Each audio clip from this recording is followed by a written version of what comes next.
and welcome back to our next session of Cup of Cheer Embroider-along with Material Girls. Excited to have you here with us today. This week we are going to be focusing on the few blocks that contain a pocket. So the tree bucket, mug 2, and mitten 2. These 3 blocks are advent blocks that have a pocket in them so that you're able to insert a goodie inside of that particular item. And with them being pockets means that we have 2 hoopings for each of these projects. We're also going to make the dimensional tags. We're going to make the hook and loop backing prep that we need as we start to make our little advent pieces, and then you're also going to want to quilt the filler blocks for section 2. So we're going to jump right in here, and we're going to be starting with our tree bucket. Now we're going to do the top half of the tree on a later date, but this week we are focusing on just the lower half. In part A of this design, you can do the design inside of the medium hoop. In part B of our project, you will use your large oval. Both hoopings are done with the light mesh cutaway stabilizer, or what I use is OESD's Polymesh.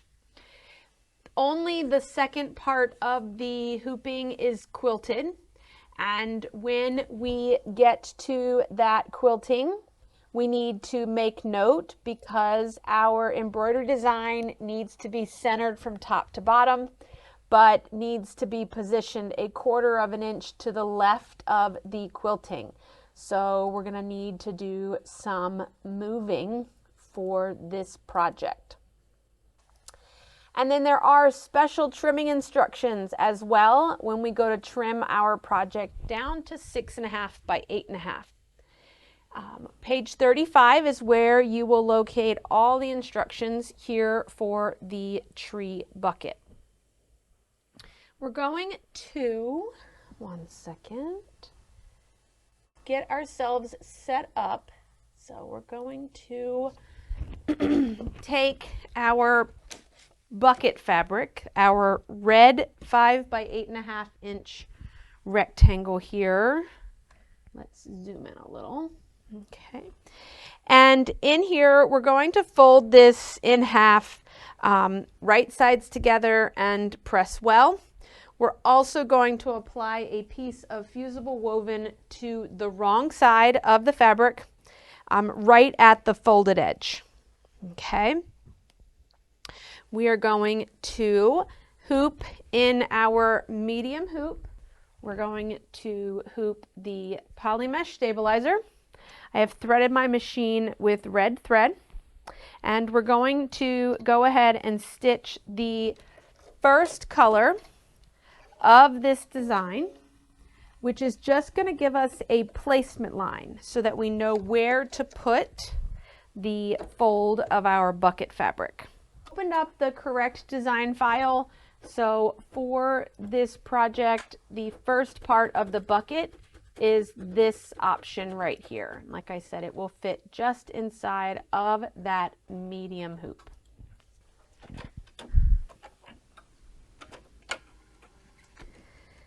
So I'm going to take my fabric. Now this is solid red, so there really is no right or wrong. Once you've applied the fusible woven, now you have a wrong side to your fabric. I'm going to take my piece, it's folded wrong sides out. I'm going to put the piece that has the fusible backing on it down in the hoop, and I'm going to line up my folded edge right with that placement line.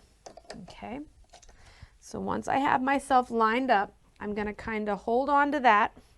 Very carefully, we're going to open that up, and I'm going to put a piece of tape here at the bottom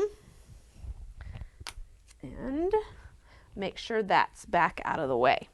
Now that that is held in place, we're going to run the next color stop, which is going to stitch a tack down line around the edge for us.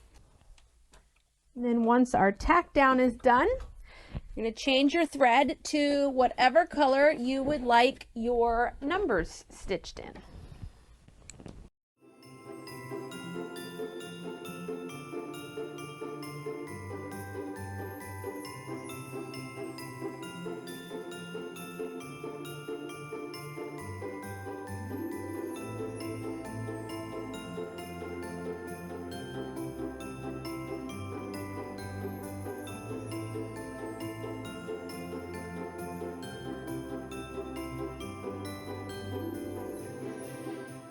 Our numbers are finished. Our design is finished. We're going to go ahead and take our project out of the hoop. We're going to trim the excess stabilizer. Okay, only the stabilizer. So you're just going to use a pair of scissors and come in here. We're going to take this to the ironing board. You're going to fold this in half, wrong sides together, so that our fold is back here at our pocket. We're now going to return to the machine, and we're going to set up the next part of the tree bucket. This is going to be hooping number 2. We're going to start out with hooping number 2 just like we would if we had been doing a regular quilt background. So we're going to open up the quilt design for this project, which is the 4x6 plant design. And then we're going to add the bucket file to this. So I'm going to pick up the plus sign and I'm going to go add the 5x7 tree bucket. And I'm going to zoom in here so that you can see this.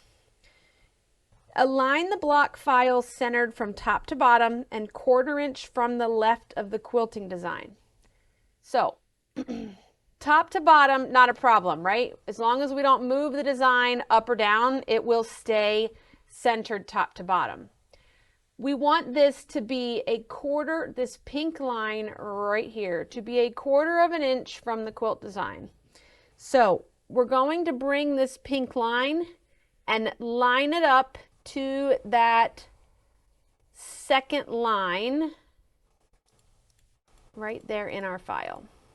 Okay, so this is the outside edge of your block, outside edge of your quilt design, and that first line in is a 1/4 inch, so we want to line that up so that he is right on top of it. Okay. Now he is ready to stitch. We're going to work through the steps like we've done in the past. We are going to run all of the placement for batting. We're going to tack our batting down. We're going to trim the excess batting. We're then going to place our fabric, our background fabric on top. And if you remember, your background fabric should have a piece of fusible woven on the wrong side of it. And then we will tack our background down and then run the quilt design. And in a moment, we'll come back and we will show you what to do with the pocket piece. Quilt design is finished. Go ahead and change to red thread or whatever color thread you are gonna stitch the cover stitch or the finishing stitch on your bucket. So I'm going to match it to red since it's my red fabric. We're going to stitch a placement line that's going to tell us where to put this piece of fabric. Now, once my placement line is stitched, I'm going to take the hoop off the machine. I'm going to move it over to the counter so that I can get this in the right place.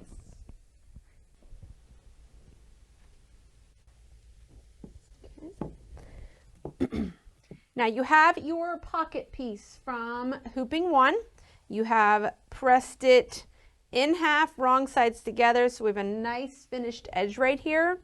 What we want to do is we're going to be lining up the straight stitches. Okay, so the fold is going to go here at the top, But our straight stitches that are our placement line or our tack down of our fabric from hooping 1 are going to line up with these lines here on the hoop. Okay, so I'm going to get that exactly in place.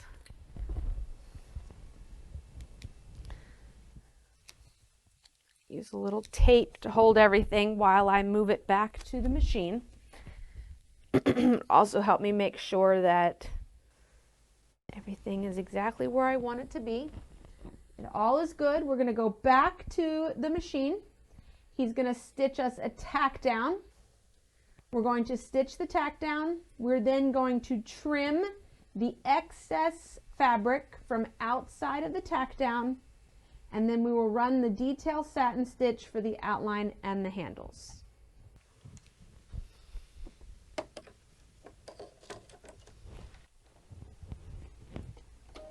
Design is finished. We're going to go ahead and we will remove him from the hoop. I'll trim these little tiny hairs that are fabric frays that are sticking out. I'll trim them up once I get my project out of the hoop. We're going to go ahead and take it out of the hoop. We're going to set it to the side. I'm not going to trim it yet. We're going to get all our blocks finished and then we'll trim at one time. So we are moving on to our next block, which is going to be the mug block. So again, the mug block is also a pocket, mug 2. Okay, you've already done mug 1. So we're going to be working on mug 2. And this one is a little different. So if you are using clamp hoops, the part A or the first part of this project can use the small clamp hoop. And we're going to load that with 2 layers of aqua mesh. Okay, it only calls for 1, but I really think 2 layers of a water-soluble stabilizer is better. And then part B can be done in a medium clamp hoop or a maxi hoop. And we're going to load that with light mesh cutaway. On the second part of our design, we will be centering the quilting inside of the design, and the design will be trimmed to 6.5 inches square when we are done.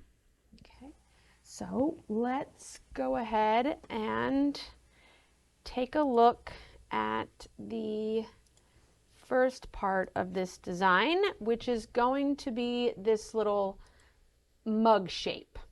Okay, so we're going to stitch this little guy on water-soluble stabilizer. You have a neutral color in your bobbin in terms of thread. I am going to use red to start with since it's already in the machine. And we're going to come on over to the machine. We're going to stitch the placement line directly into the stabilizer. And then we're going to place 1 piece of fabric right side up, completely covering that placement line. My fabric is going right side up, completely covering that placement line. If you want, you can tape it in place, or just kind of hold on to it while you stitch the tack down. Now, once your tack down is finished, do not do any trimming. Leave the fabric just like it is. You're going to change your machine over to the color of your choice for your snowflake.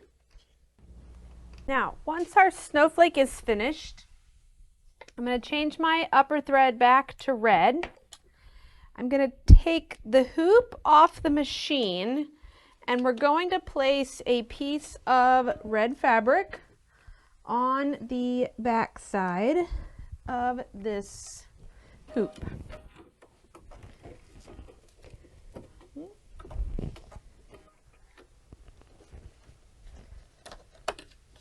Take this off, we're going to turn it over.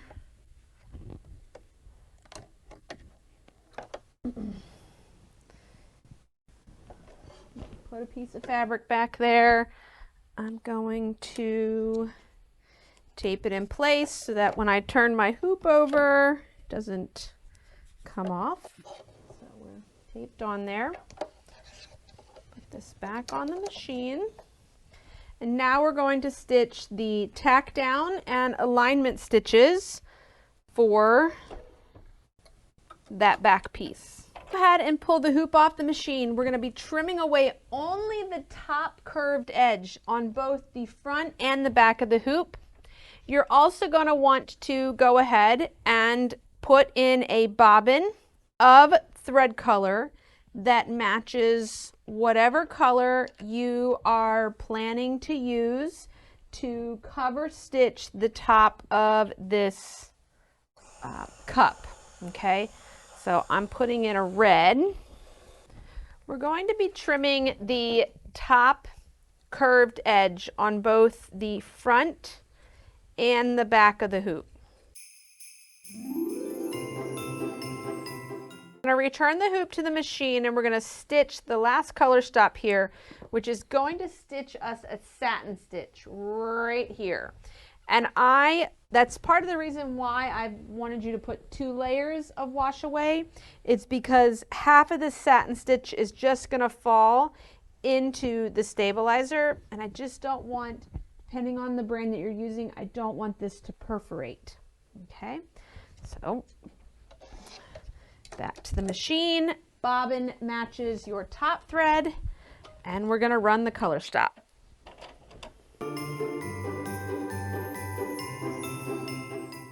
Prep this before we are ready for the next hooping. Okay.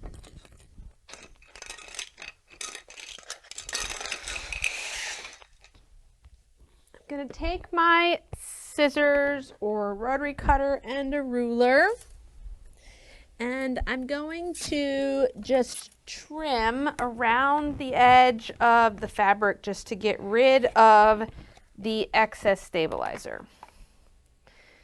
This will all get cut away once we place this on the design like we did in the tree bucket. Now, on the edge where you just satin stitched, we're going to take our scissors and we're going to cut as close to the satin stitching as we can, but not cutting our thread. And here at the corner, I'm just going to kind of snip off that little bit of stabilizer that's sticking out from between the fabrics. Now, I want to get rid of this wash away stabilizer, and I want to do so and not have to wash this entire thing. Okay, so I have some water and a paintbrush. So I'm just going to come along and just wet the edge enough that the stabilizer kind of gets wet, just what's showing. We're going to give it a minute and let it kind of dissolve, activate. And then I'm just going to come through and kind of tap with my finger and see if it disappears. And if you need to, you can run your paintbrush back over top of it. Okay. All right. And there, my stabilizer is gone. My project is not soaking wet. I don't need to wait for this to dry before I can start the next step. Now, the next step of this design is going to go just like it has for any other quilting that we've done. We're going to load the background quilting design. Okay, so for this project, oops, I'm going to put it here in a maxi. We have loaded the 6x6 vertical line design. Okay, I am going to go ahead and change my bobbin thread back to a neutral color because it doesn't need to be that red anymore.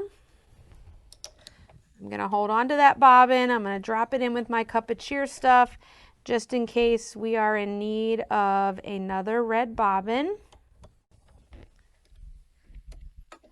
my upper thread, I'm going to go ahead and thread on the machine whatever thread color you want to do your quilting in. Okay. Now, once you have your quilt design finished, open and selected, we're going to add to it the cup design. Okay, so I'm going to come over, I'm going to add to it the cup design. And it needs to be centered. So just opening it up and letting the machine drop it in where it needs to go is all that we need to do. We are now going to work through layering our batting and backing. Let's put the right hoop on here. So we're going to work through all the steps of quilting, and then we will work through creating our cup. One thing I forgot to mention was when placing down the striped fabric, if you're using the striped fabric from the kit for this block, make sure you pay attention to the direction that you're placing these stripes. Your quilting design runs from left to right. Okay, so I would make sure that your stripes also went left to right. If you laid this down, even rotated 90 degrees, your stripes would run this way and your quilting would run this way.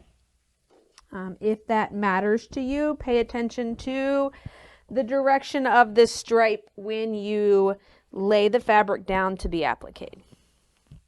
Now, I'm going to go ahead and change my thread back to red. We are going to work through appliquing the back side of our cup. Okay, so this is what the piece that you will see when you open the pocket. So we're going to run a placement line. We're going to place our last piece of red fabric right side up. We're going to tack it down and then we will trim it. Once your cup is trimmed, your base is trimmed, we're going to return the hoop to the machine. Red thread, it is going to run the handle, the back of the cup, okay, the rim, and the base, all in red. Stop is going to be the cocoa fills, so I'm going to do brown, and then we're going to stitch the advent number, which I'm going to do in black. When your cup handle, base, and back rim, the cocoa fill, and your number are finished, we're going to change to white thread. Our next technique is to stitch the marshmallows in our cup of cocoa. So you also will have a piece of white embroidery topping in your embellishment kit. It kind of looks like a white trash bag material. We're going to lay that down on top of this opening that is right there. But before we do that particular step, we need to make an adjustment. Now, she talks about in the instructions to make sure that your jump stitch cutter is set between 7 and 10 millimeters. You can also just turn off your jump stitch cutter if you would so like to do. So I'm going to show you both of them because some of you don't have the ability to make an adjustment. So if you want to just turn off your jump stitch cutter, when we get to this color stop, you're just going to activate this little scissor icon right here, so it does not have a yellow box around it. That's going to turn off the jump stitch cutter, and then we'll just cut the few little jump stitches between the 3 marshmallows. If you want to look at your settings, you can hit your gears, choose embroidery, and then choose the scissors. And this setting right here is the ability for you to adjust your jump stitch length. So this is defining that if the jump from point A to point B is larger than 10 millimeters, the system will cut it. If it is smaller than 10 millimeters, it will not cut it. So you can have that setting anywhere between 7 and 10. I'm just going to turn it off. We are going to have white thread in the machine, neutral in the bobbin, and I'm going to run the color stop directly into this embroidery topping, or top cover, as it may also be referred to. Now, once your marshmallows are stitched, go ahead and change your top thread back over to red. We're now going to attach the front of the cup that we had made earlier. But before we stitch that, we're going to tear off the excess topping. Okay, this pretty much perforates, so we can just tear around the edge so that we have our marshmallows. The purpose of using this embroidery topping was to make sure that the bottom fabric didn't show through our white. Okay, so if you have any little hairs, take your little tweezers.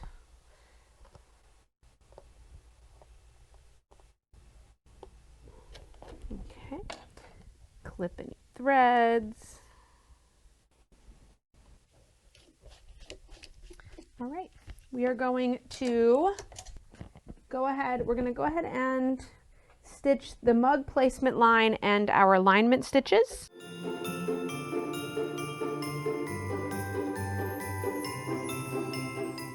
There are two little marks to kind of show us the top of the satin stitch. We're going to take our mug piece, we're going to align that satin stitch portion up, and we're going to tape it in place. You can flip up and kind of verify that your edge also lines up with the applique that's in the hoop already. We're going to return this to the machine. We're going to stitch the tack down. We're then going to trim the fabric close to the stitching line along the outside edge, but we're not going to trim the mug top satin stitches that are inside the tack down. So we're not going to trim here. We're only going to be trimming around the edge.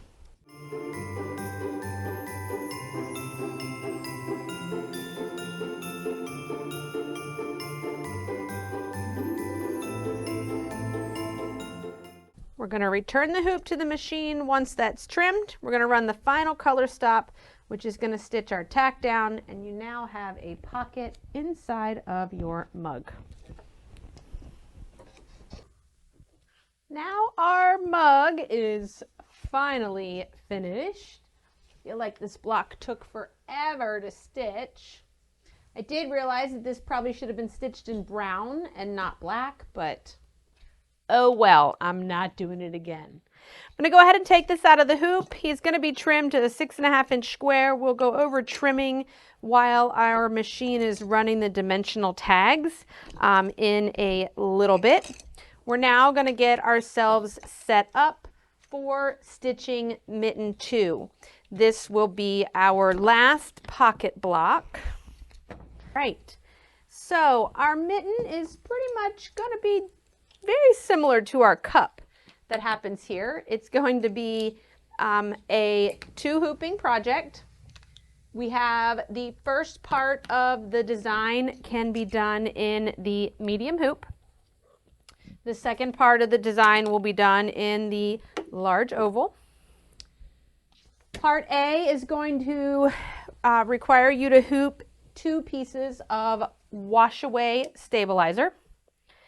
And then we are also going to need a bobbin wound in the green thread or whatever color you plan to stitch your cuff in. You will need a bobbin of that.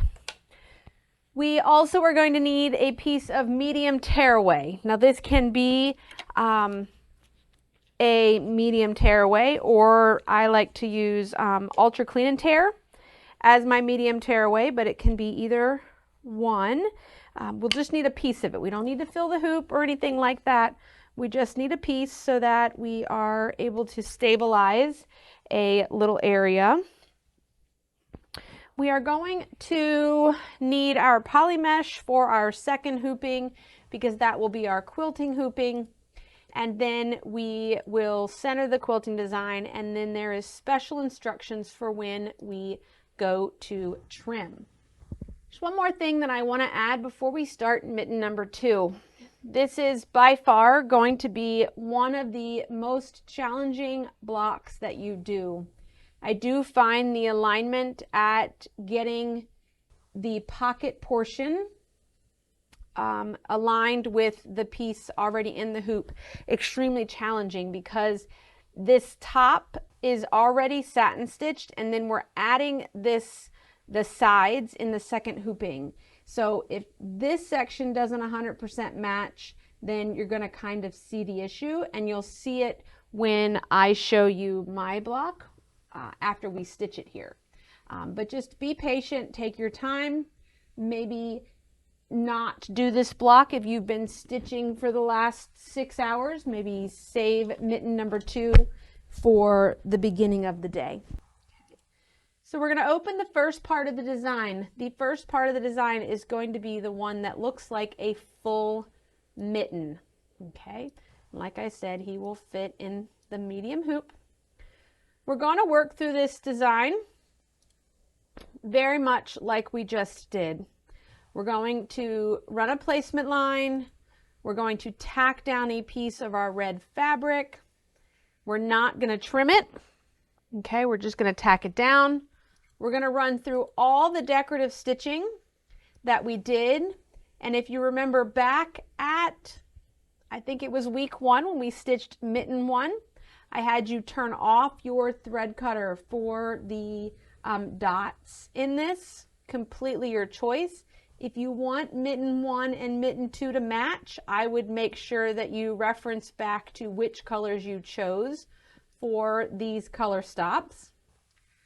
Once we get done the polka dots, I'll come back and we'll talk about how we're going to applique the back and the cuff for this particular project. So let's head on over to the machine. I have neutral color bobbin in the machine. I have red thread on top. I'm going to go ahead and run my placement line.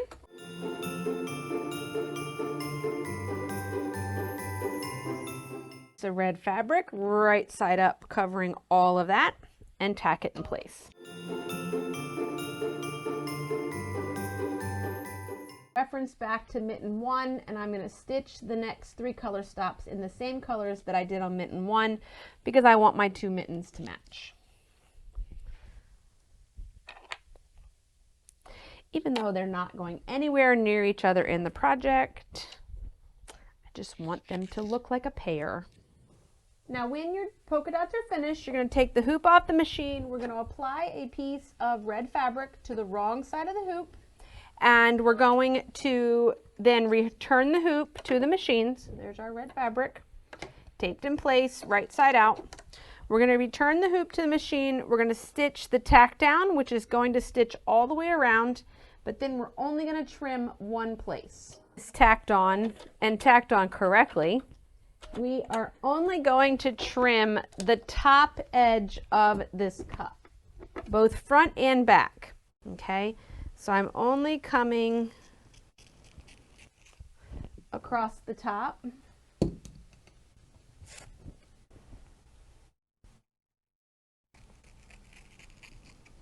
Front and back. Okay, we're going to return the hoop to the machine. We're going to run placement lines so that we know where to put our cuff fabric. Our placement line for our cuff, we're going to put one piece on the back, covering all of that area.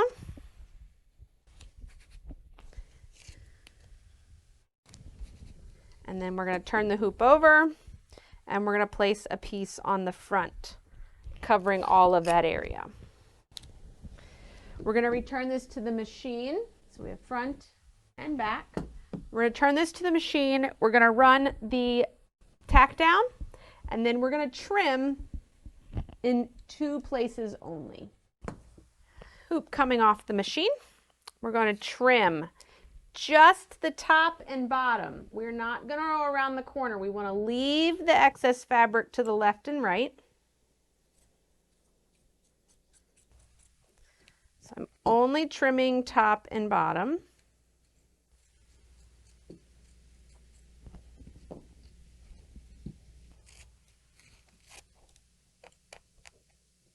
And you're also going to go ahead and change your top thread and your bobbin thread to the color that you plan to stitch around your cuff. Okay.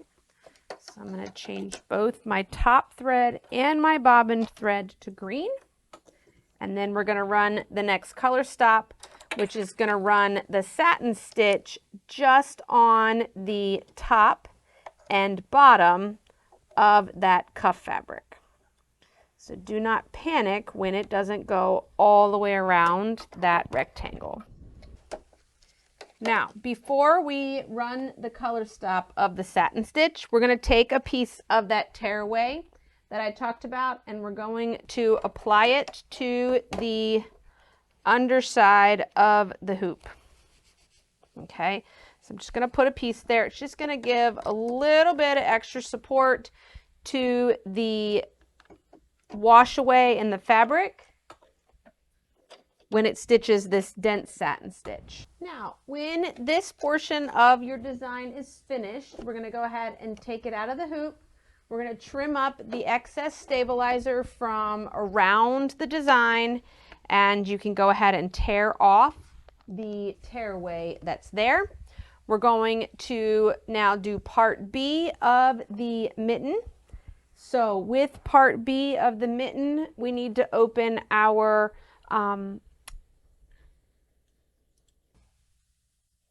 winter quilt design in 4x6. We are going to use our large oval hoop. We're going to use neutral color thread in our bobbin, whatever color you want to quilt this step in the bobbin. And then we're going to go ahead and add the design to this quilt file. There is no movement necessary. So this is the second or part B of the mitten. Okay. We're now going to work through doing all the steps to quilting the background for our project, and then we're going to work through placement. Now that my quilting is finished, I'm ready to start the assembly of my mitten. I'm going to go ahead and change to red thread. I want to stitch the placement line of my mitten in a color that you can see here on the video, as well as a color you can see in person. We're going to cover it all with a satin stitch. You don't want to be straining your eyes trying to see the exact points that we need to match. We're going to stitch this placement line. And then you may have noticed that there is this little note at the top of the mitten, and it says there are some special digital instructions that are included. Now these are found on your CD in the instructions folder, and there's a couple of different ones there. We would open the one that is related to mitten 2. And the purpose of these instructions is so that you are able to zoom in on some of the graphics that may be smaller in the book. So if it's hard to see exactly on these steps what you're supposed to be doing, you do have a document in there that you can zoom in on. We're going to be taking 4 regular straight pins. I want you to push the straight pin straight down through our project, exactly where the satin stitch is and where the cuff tack down line is at. So let me come over to the Here is our piece. Okay, so this is the section right here. I'm gonna zoom in, move over here a bit. So, right here, we have 4 pins, and right where that dashed line is at, that was our tack down line, okay? That's where the straight pin is going at. And it's going to line up exactly with the 4 little red dots that they show on the front of the hoop. So we're going to do this over at the ironing board.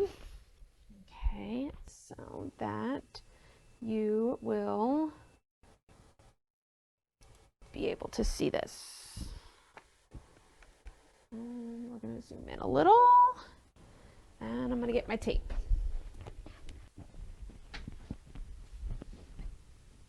Okay, so those 4 points that we are matching to is basically the 2 edges where the stitching starts and stops, and then these 2 corners where the mitten stops and the cuff starts. So I'm going to kind of take and stab these pins down into that point. Okay. I can pick my hoop up and I can turn it around and I can verify if things aren't exactly matching where they should.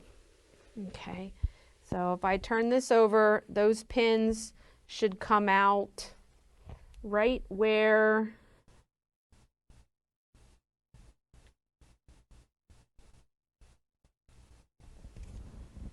there we go, right there.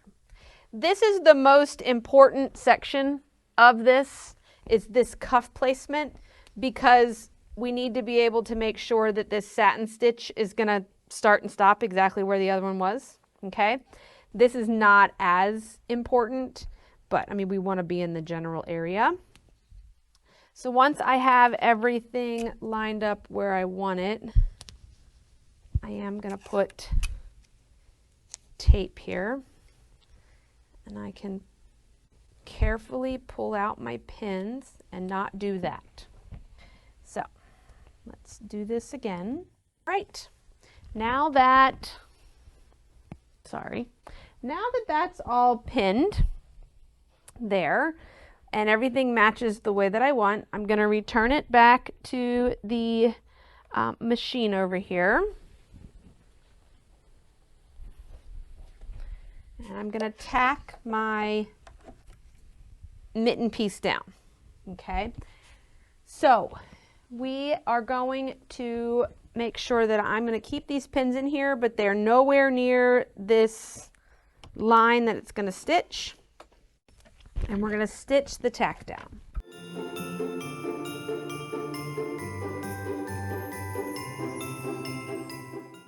I'm happy with the stitching of the tack down at my cuff. I'm not really loving this, so I'm actually going to take a moment. I'm going to unsew this bottom half here, leaving that attached, and I'm going to kind of rotate the bottom half up here to try to get this section to line up better. So you can kind of see how off it is. So I'm going to just remove some stitching here. I'm going to leave that stitched down. That way that doesn't move on me. Okay, now that I've got my alignment, I think, a little bit better, what I'm going to do is I'm going to slow my machine way down so that I can watch it take stitch by stitch, and I can make adjustments as necessary in my stitching. I can just kind of pull on my fabric, squish it, Much better. Okay. Now we're going to take our scissors and we're going to trim, okay, all of the excess fabric from all around, both cuff and fabric. We're going to return the hoop to the machine and we're going to finish the color stops. We're going to stitch the satin stitch around the mitten.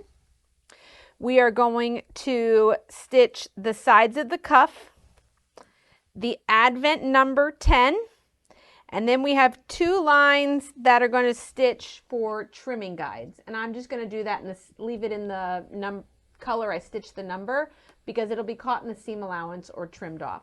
Pause the machine for a minute because I did not do this original tack down in red. I did it in white. And so you can see, if you remember back to, sorry for the shaky camera, back to at the beginning when I talked about this satin stitch. So anything caught inside of the zigzag is not going to be seen. But I can see that there are a few stitches of white tack down that are not caught under the satin stitch. So I'm going to take a moment and I'm going to rip them out so that they won't be seen. And I'd rather do that now than wait for my pretty satin stitch to be there and then accidentally end up cutting some of my satin stitch.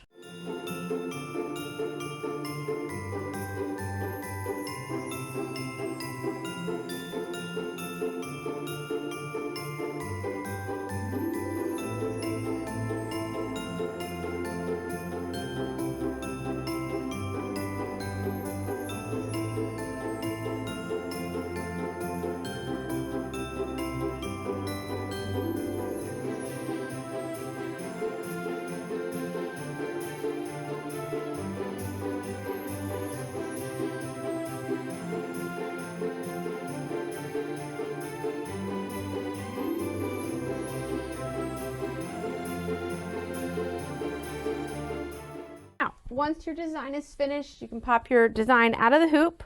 We will trim him up with the other blocks once we get our next design started embroidering. We have these markings here, top and bottom, to help us get it trimmed, and you can use the same little technique that we did with this piece to remove any little bit of wash away stabilizer that is still showing up at the top of our cuff. Now, this little design here is probably one of the most challenging. I don't want to say difficult, but the alignment of it is definitely very picky. So I just want to note that I'm not super excited about that little connection right there, or this one up here, or really this one. So I may end up stitching this block again, but right now I'm going to leave it where it's at since I've been looking at it for a long time here. And I may even just go to the sewing machine and add a little more satin stitch to kind of even out this curve and this curve. And then, but I may end up remaking this because I'm not 100% satisfied. But take your time at getting this particular one lined up to the best of your ability. Can always hide things, like for example, I may leave it and tie a bow and cover this section up, or you know, this little guy is going to get a snowman tucked inside, and so maybe I won't worry about it too much because when you pull this up and put something in it, you don't notice those as much, and maybe just tie a bow here. I don't know. We'll see if I decide to remake it. Start working on the dimensional tags that get hand tacked after our quilt is finished to the present blocks that we've already stitched. This is going to be a fairly easy block, especially compared to that mitten that we just did. We're going to be using the medium hoop, and we're going to be using 2 layers of wash away stabilizer. Now, for this design here, we're going to work through a placement line, and then we're going to tack down a piece of flexi foam. It's a 5-inch square of flexi foam. We will place that on top of the placement line, tack it down, and then trim it. And then we're going to repeat the process with 1 piece of fabric. Okay? Now, those fabrics here need to have a piece of the fusible woven lining or the fusible backing applied to the wrong side of each fabric. One is going to be the front of our project and one is going to be the back. It's going to cover up all of our stitching. So let's go ahead and get started.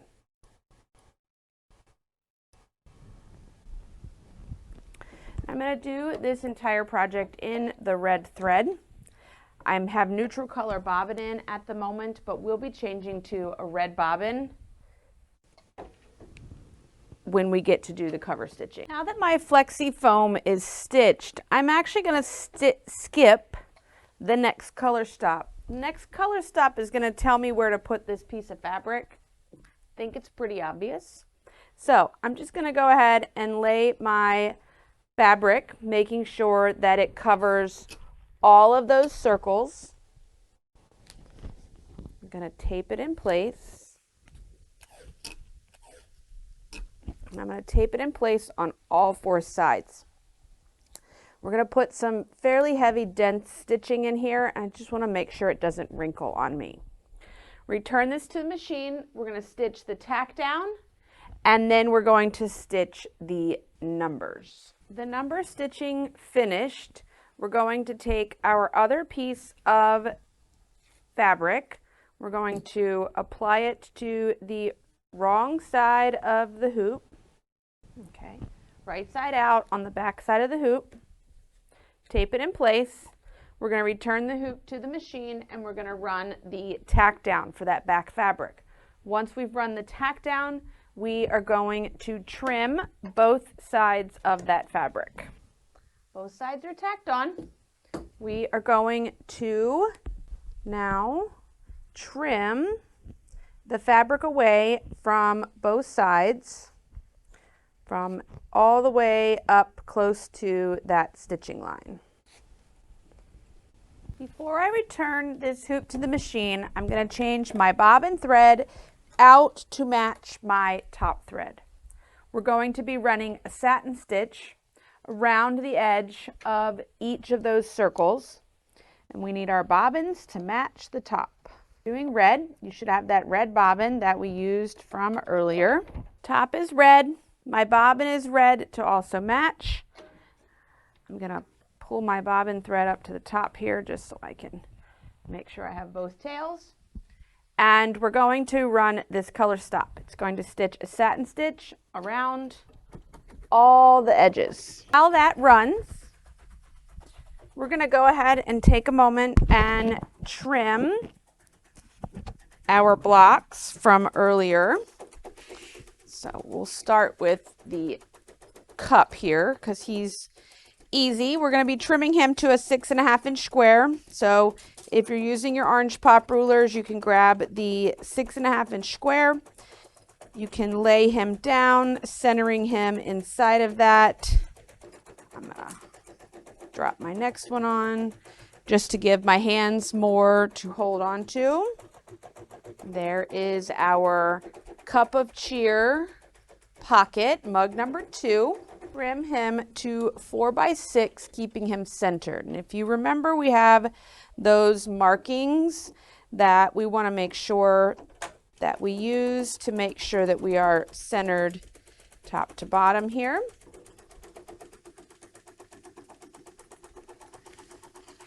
It's there. Just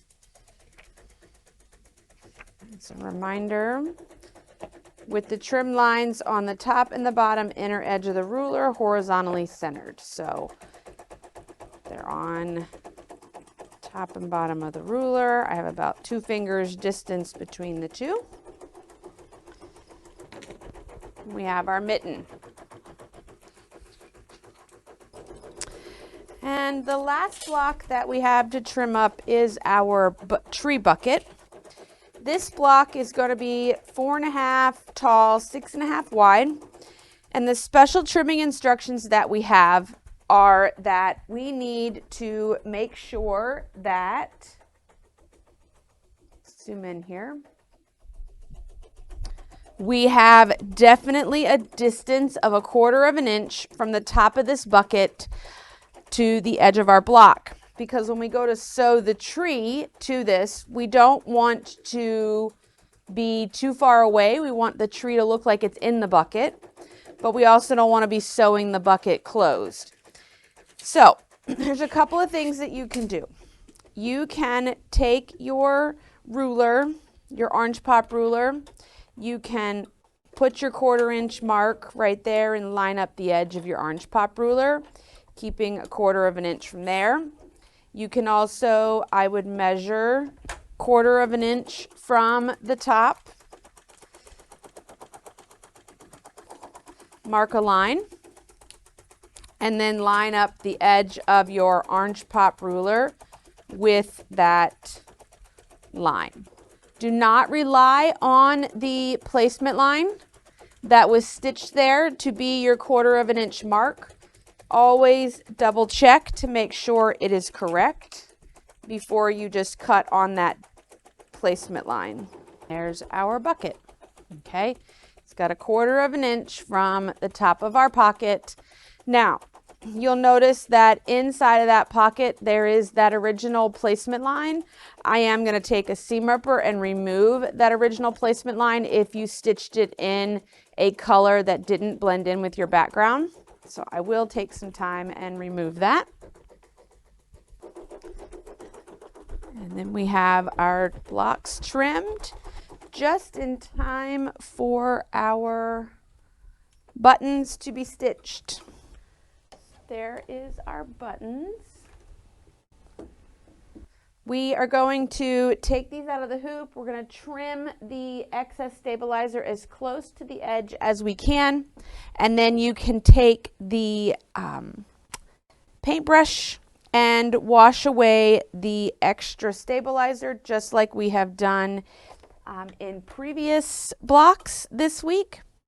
And then we're going to go ahead and convert our machines back over to using neutral color bobbin thread, and I am going to put white in top so that we can stitch the hook and loop backing prep. Now what this is we're going to be basically creating the backs of some of our advent ornaments, like the tree and the bird, candy cane. Oh, no, there's not a candy cane in this one. The bow and a mug that have a Velcro dot on the back of it. And we're going to go ahead and attach the Velcro dot to the backings. That way they are ready for us to make those freestanding units in future weeks. Okay, all of them are done in one hooping. Okay, so we're going to get out your medium hoop. We're going to use a tearaway stabilizer, okay, a medium weight tearaway stabilizer. We are going to also get out our felt pieces, and I would go ahead and write on those felt pieces what they are for. This way we can not get them messed up, because there is a particular order in which these are going to be attached to the Velcro dots. Okay, so you can see this is what the design looks like that we're going to be stitching, and a certain backing goes on each one of those. And so we want to make sure that we don't accidentally grab the wrong one. Tearaway stabilizer is loaded in the hoop. I have my little backing pieces labeled with what I need, and I have my Velcro dots with me handy, ready to be used. We're going to, I like to pull my bobbin thread to the top when I start with this tearaway. I also like to turn off my thread cutting because, get this thread here. Goodness gracious, there we go. It's tearaway, and as we poke holes in it, if any particular reason the tearaway will start to tear. So I just like to turn off my thread cutter as it lays these first placement lines here. So if there are any jump stitches or anything, it's not going to tear. We have our 5 dots stitched into our stabilizer. I'm going to go ahead and trim those tails. We're going to be starting with the Advent bow. So I'm going to get my fabric that's marked Advent bow. I'm going to fold this in quarters. Okay. We're going to find number 1, circle number 1, and we're going to align the center of that square. Okay, a rectangle is kind of centered over that circle. I'm going to carefully put that in place. We are going to return the hoop to the machine, and we're going to stitch up that circle again so that we know where to put our Velcro dot at.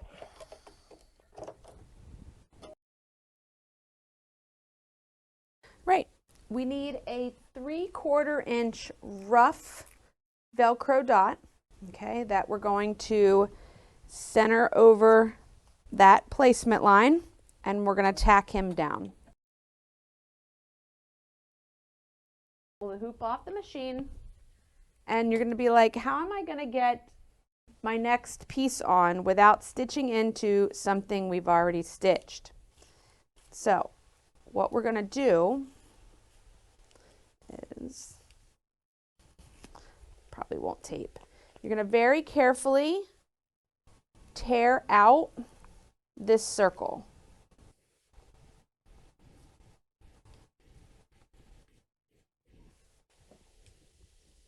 Okay. We don't want to tear the rest of our stabilizer. We just want to tear off that circle. I'm going to take this little guy here. I'm going to set him aside because we won't need him until we do the actual Advent piece. We're now going to go to number 2. Okay, so position number 2 is going to be the mug. We're going to repeat the same step.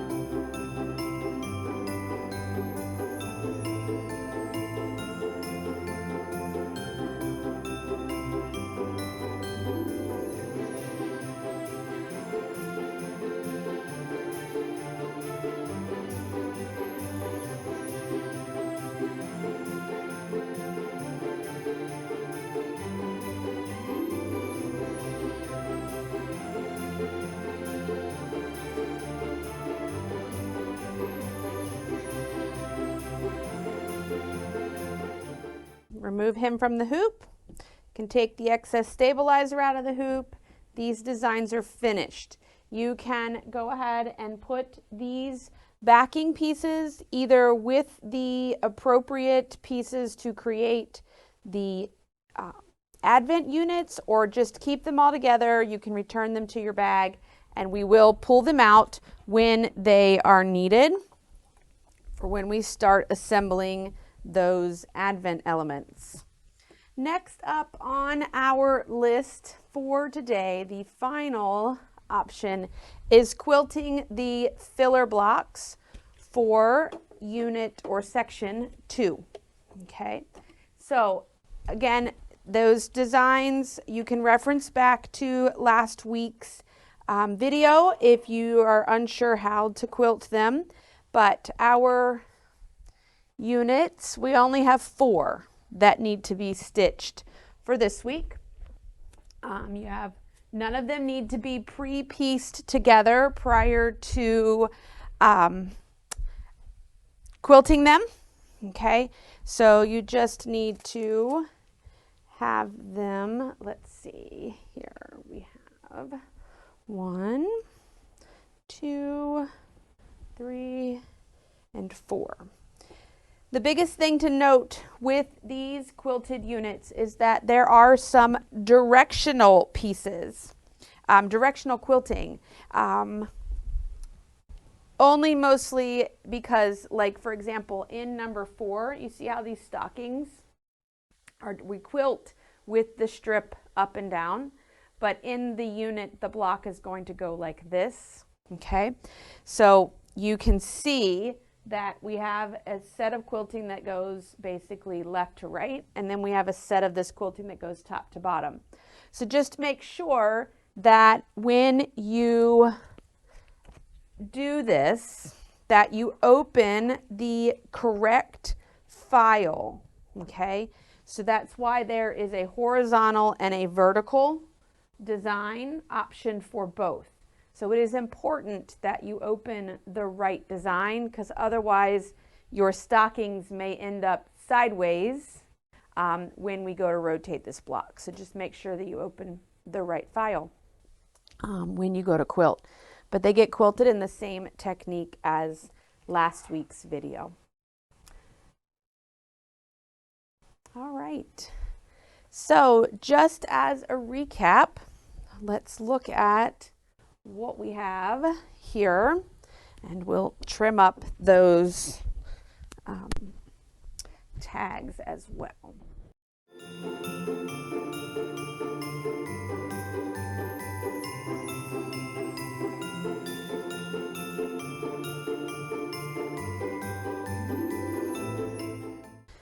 Then I can take my paintbrush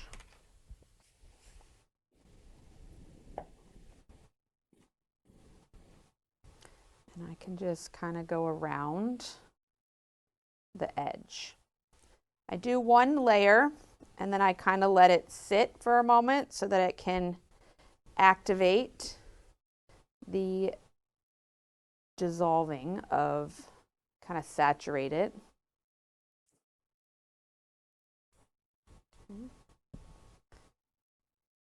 Because like I said, you're not going to see it instantly disappear.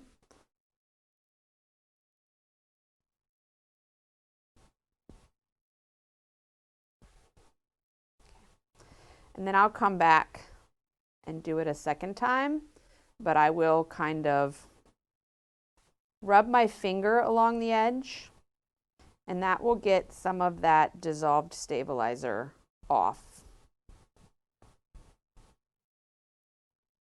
And then I can see where it needs to be wet a little bit more. I see a thread. Okay.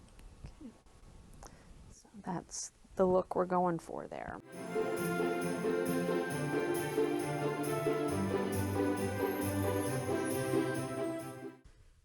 There are your 4 tags that we will attach to the appropriate boxes once we get our quilt finished. Let's